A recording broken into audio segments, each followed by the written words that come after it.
facile, j'en meurs d'envie. Je n'ai pas dit ça. Ah oui, alors qu'est-ce que tu as dit? Vas-y, répète, tu crois que je suis sourd? J'ai dit que tu aurais peut-être pu essayer de t'en passer, juste le temps qu'on ait acheté le sèche-linge.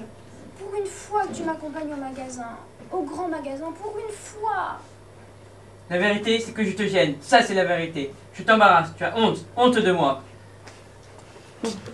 Réponds, Claudine. 3 ans au rayon ménager. 3 ans j'ai travaillé au sous-sol, grand ménager précisément. Je sais, ça je sais. Et c'est la première fois que j'y retourne. En plus, en cliente. En plus, avec un mari. Moi qui étais vendeuse, seule, la célibataire du grand ménager. Alors mets-toi à ma place. Quand même, j'en métis. Et si j'avais une béquille, une canne ou un fauteuil roulant, tu me demanderais la même chose? Tu vas quand même pas comparer un fauteuil roulant à une perruque Louis XV. Je vois. Tu préfères présenter à tes ex-collègues de travail un mari qui a les 2 jambes mortes et que tu pousserais devant toi dans l'escalator, plutôt qu'un homme avec des cheveux artificiels légèrement cendrés. Je rêve, Claudine. Dis-moi que je rêve. C'est si dur de me faire plaisir. Un tout petit plaisir d'un quart d'heure. Si je craque. 15 minutes, Jean. Tu peux tenir. Ça ne durera pas plus, promis. On dit bonjour à Monsieur Mercier, le chef de rayon.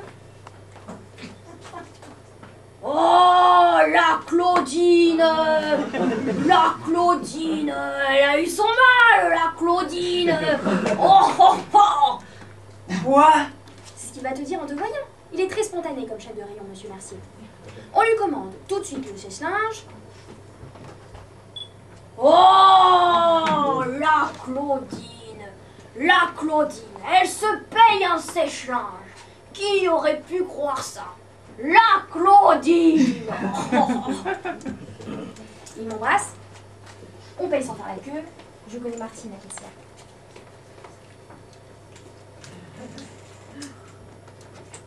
Qu'est-ce que ça me fait plaisir, Claudine. Il est beau comme un turc, dis donc. Pas plus, elle dira pas plus. Elle est courte, Martine. Quand elle a dit turc, elle a tout dit. Et on s'en va. 15 minutes, pas plus. Tu l'enlèves 15 minutes et tu la remets. S'il te plaît. Et si ça me reprend comme ça d'un coup, si je ne peux pas me retenir, si j'ai le manque, si ça me revient comme ça. S'il te plaît, j'aimerais tellement être fière de toi, Conforama. C'est un peu ma famille, Jean. Et ailleurs? Ailleurs. On ne pourrait pas l'acheter ailleurs, ton sèche-linge, ailleurs que dans ta famille? J'en ai vendu tellement là-bas maintenant que je peux m'en acheter un. C'est une revanche. Totale. Avec un mari, c'est une revanche totale. Et si j'ai une perruque Louis XV, ce n'est pas une revanche totale. Non, ils vont se moquer, ils vont dire que j'ai épousé un noble. C'est mal un noble? Un noble à perruque, oui. Ça fait vieux, ça fait ancien régime. Ils sont communistes à Conforama? Je veux plus que tu me poses de questions, Jean. Je veux que tu me fasses plaisir au grand magasin. C'est comme un voyage de noces pour moi. Comme un voyage de noces. J'ai tout essayé, Claudine, tu le sais. Tout pour arrêter de fumer, mais rien n'a marché. Rien sauf la perruque Louis XV. Qu'est-ce que j'y peux? Qu'est-ce que j'y peux? Par amour, on peut tout faire. On peut tenir 15 minutes sans tabac. L'amour, c'est un bouclier. La cigarette traverse l'amour chez moi.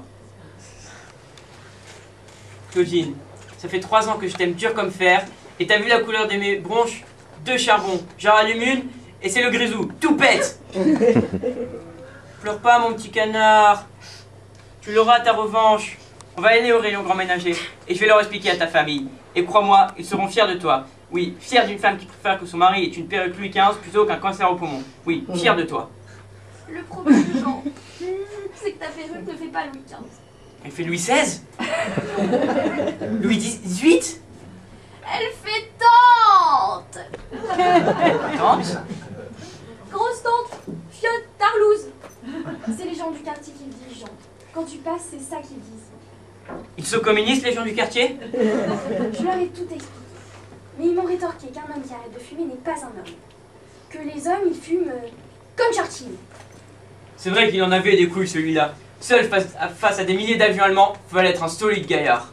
Et moi, j'ai envie d'emmener quelqu'un comme Churchill à Conforama. C'est si incompréhensible que ça? Non, bien sûr. Ce serait ça la revanche. Que je revienne acheter mon sèche-linge avec mon mari Churchill. C'est sûr que là, ce serait une belle revanche. Et pas avec un PD. J'espère bien, dis donc. Jean, Oui. je veux pas que tu meurs, tu sais. C'est vrai que si tu voulais que je meure, je vois pas pourquoi on irait acheter un sèche-linge. Alors, si tu gardes ta perruque au rayon ménager, est-ce que, Au moins, tu pourrais parler anglais. Ok. C'est pas assez ok. As you like? Oh, merci, merci beaucoup. You're welcome. Là, d'accord, là, c'est la revanche. Happiness is letting your laundry die at the window. Qu'est-ce que tu dis? C'est une vieille phrase de Winston qui me revient comme ça. Pour vivre heureux, faites sécher votre linge à la fenêtre.